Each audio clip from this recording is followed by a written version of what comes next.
Ayon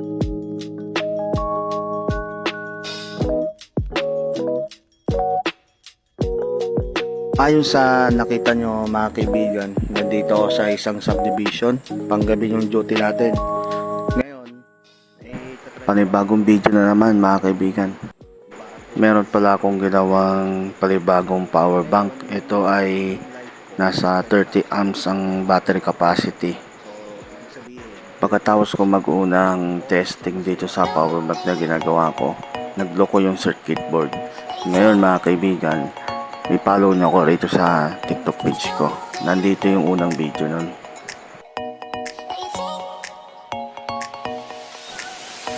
Ngayon mga kaibigan, buti na lang meron akong reserbang power bank circuit board o yung power bank module na pang DIY. Ayan. Ito kasi yung unang circuit board na nasira. Ayan o. Dahil dito sa right side mga kaibigan. Tapos nga pala, nag-proceed na pala ako ng unang testing dito sa kinabit kong bagong power bank circuit board para malaman kung kaya ba nito ang 30 amperes o yung 30,000 milliampere. Ito yung unang testing natin at na fully charge naman tong cellphone ko ng 84%. So umabot nga pala ang oras nito sa 2 hours and 50 minutes. Ganun. Ayan no. Dito sa right side makikita nyo dyan 84% na. Ito nga palang isa, itong flashlight, hinabol ko lang kasi medyo dumidilib yung kanyang ilaw. Itong flashlight na to mga kaibigan is nagkukonsumo lang naman to ng 5 watts yung sa input nya, yung sa pang re-recharge sa kanya. 5 watts lang yung uhuti niya rito sa power bank na to, kaya walang to, okay, hindi siya masyadong matakaw sa power. Ito naman yung pangatlo kong testing dito. So yung power bank natin is fully charged pa, 4 pa yung indicator light na nakikita sa kanya. Tapos yung cellphone ko is 35%.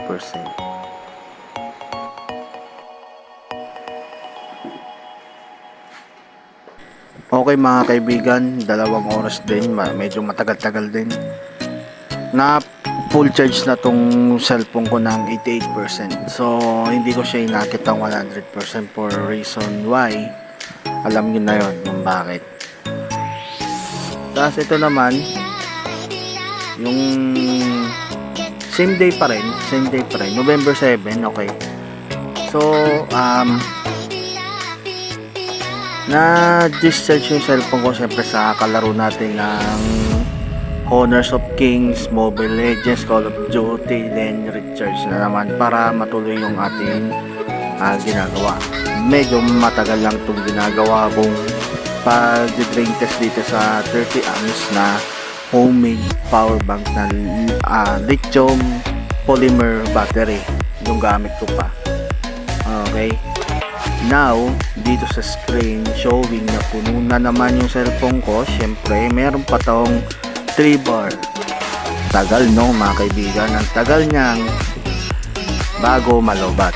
So itong gagawin natin para medyo bumaba siya at para ma-discharge talaga siya na mabilisan. Sinaksak ko na tong power bank na to, which is uhugot to dito sa homemade na LiPo na power bank ng 2 amps. Okay, ayan mga kaibigan, tulad ng sabi ko, after to ng 3 hours 3 hours po bago mag-blink yung ilaw na yan. Okay, then ito kasing power bank na isa, tumatanggap to, pinakamababa niyang tanggap is 2 amps. Pa nagwa 1 up kasi yan, ako po, ang hirap pong i-recharge ng power bank na yan. So ang bilis niyang bumaba kasi power bank to 3 hours may discharge niya. Then ngayon papalitan natin yung module, yung power bank module. Nabibili po to sa Shopee. Madalas to, marami to sa Shopee. Sa Lazada meron to Kasa si TikTok, kaso minimal yung makita yung mga ganitong power bank circuit board. Yun na ipapalit natin yung kulay green. Ayan mga kaibigan. Ito mga kaibigan na nire-recharge ko yan, di ba? Re-recharge ko. Kaso ang pasok ng charger niya 1 amp. Opo, 1 amp. Wala siyang boost. Hindi po siya nagbo-boost. Normal na, typical na normal na basic na power bank circuit board lang siya. Okay? Yun po. Ngayon, yung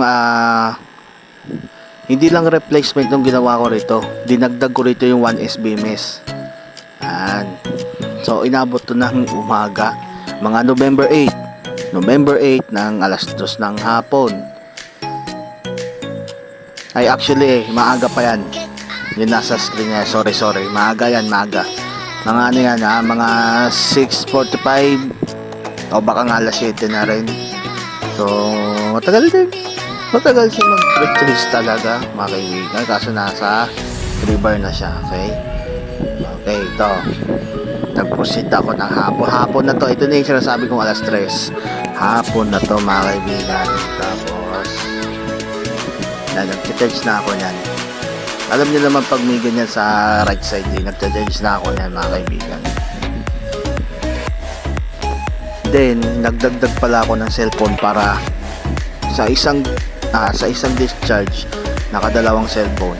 Kaso may problema, mga kaibigan. Hindi ko na-capture kung ilang percent napuno itong extra phone na yon. Okay, pero tinanong ko yung may-ari kung napuno, sabi niya 90% lang. So yung akin yung nag 100%. Okay, kasi wala ako dun sa area wala ako dun sa area kung saan ko ginagawa yung testing na to, kasi mabagal nga yung charge, kasi basic lang yung circuit board. Pasensya niya dito sa audio kanina kasi nagkaroon ng static, nagkakaroon ng static yung audio, so pasensya na. So dito tayo, ito 26%. okay, pang-apat na test na to, yung 26% na to.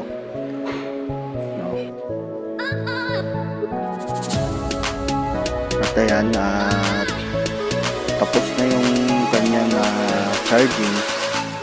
So nagkaroon tayo ng 85%. okay, ayan. So matagal-tagal din i-recharge yung cellphone na 5,000 mAh na may 2 hours and 30 minutes kung isasabay mo pa yung panonood mo, kasi minsan nagsasabay ako manood ng YouTube pero mababa yung brightness saka mahinang audio lang yung ginagawa ko, kaya nakakapag-charge pero syempre bumabagal. Umaabot ng 3 hours and 25 minutes naman pag ganun lang ginagawa natin. So advice ko sa mga phone users dyan na pag magre-recharge kayo, kahit mataas yung capacity ng ating power bank is i-off natin yung cellphone. Hindi naman totaling talagang turn off. Minsan ginagawa ko, ito yung turn off ko talaga yung cellphone para hindi ko siya magalaw. Pero syempre majority iyan lang natin, i-sleep mode. Sleep mode lang natin. So ito na, nandito na tayo. Okay, nakadako na tayo sa final ng video na to. So dito sa final ng video na to, meron akong mga recharges na hindi ko nasama rito.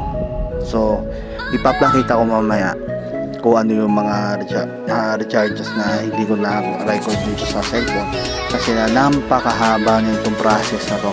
Umabot ako ng 4 days.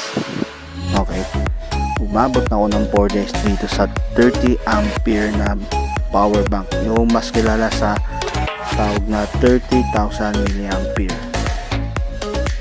Haba nun.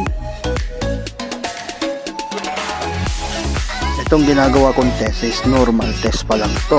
Wala pa yung mga grabing discharges dito. Kasi alam niyo naman, may mga pang ano ko dito eh. Yung talagang totally madi-discharge yung power bank, no? So, ang kagandahan lang dito kasi mga kaibigan, kapag merong BMS yung power bank, is tumatagal talaga yung power niya.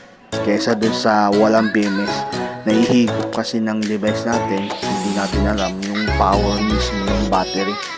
Kaya sobrang init niya. So, yung nakabitan na siya ng BMS, hindi naman siya uminit. Mas humaba pa yung usage ng paggamit natin. Okay?